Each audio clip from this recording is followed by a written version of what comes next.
ನಮಸ್ಕಾರ, ನ್ಯೂಸ್ 90 ಕರ್ನಾಟಕಕ್ಕೆ ಸ್ವಾಗತ. ನಾನು ವಿದ್ಯಾಶ್ರೀ. ಪಾಗಲ್ ಪ್ರೇಮಿಯೊಬ್ಬನ ಹುಚ್ಚಾಟಕ್ಕೆ ಹುಬ್ಬಳ್ಳಿಯ ವಿಮಾನ ನಿಲ್ದಾಣ ಸಿಬ್ಬಂದಿ ಕಂಗೆಟ್ಟು ಹೋಗಿದ್ದಾರೆ. ಕಳೆದ 2 ವರ್ಷಗಳಿಂದ ಹುಬ್ಬಳ್ಳಿ ವಿಮಾನ ನಿಲ್ದಾಣಕ್ಕೆ ನಿರಂತರವಾಗಿ ಫೋನ್ ಮಾಡಿ ವಿಮಾನ ನಿಲ್ದಾಣ ಉಡಾಯಿಸುವ ಬೆದರಿಕೆ ಹಾಕುತ್ತಿದ್ದಾನೆ.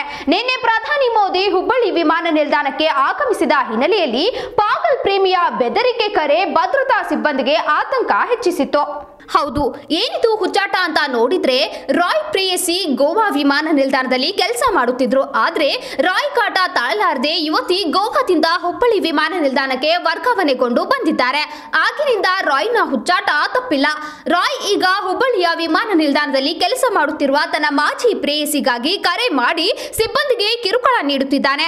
ಲವ್ ಬ್ರೇಕಪ್ ಆದ ಹಿನ್ನೆಲೆಯಲ್ಲಿ ಕರೆ ಮಾಡುತ್ತಿರುವ ರಾಯ್ ಡಿಯಾಸ್ ಏರ್ ಟ್ರಾಫಿಕ್ ಕಂಟ್ರೋಲ್ ರೂಮಿಗೂ ಕರೆ ಮಾಡುತ್ತಿದ್ದಾನೆ. ಇದರಿಂದ ಕಿರಿಕಿರಿಗೊಳಗಾದ ಸಿಬ್ಬಂದಿ ಏರ್ ಟ್ರಾಫಿಕ್ ಕಂಟ್ರೋಲ್ ನಂಬರ್ ಬದಲಿಸಿದ್ದಾರೆ.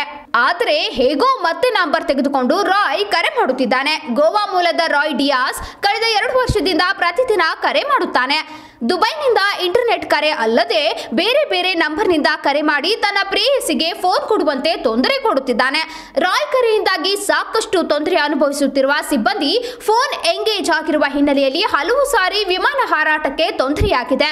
ಈ ಬಗ್ಗೆ ಅಕ್ಟೋಬರ್ 6, 2018ರಂದು ಹುಬ್ಬಳ್ಳಿಯ ಗೋಕುಲ್ ಠಾಣೆ ಹಾಗೂ ಆಗಸ್ಟ್ 14, 2018ರಂದು ಸೈಬರ್ ಕ್ರೈಮ್ನಲ್ಲಿ ದೂರು ದಾಖಲೆಯಾಗಿದೆ. ಆದರೂ ಯಾವುದೇ ಪ್ರಯೋಜನವಾಗಿಲ್ಲ.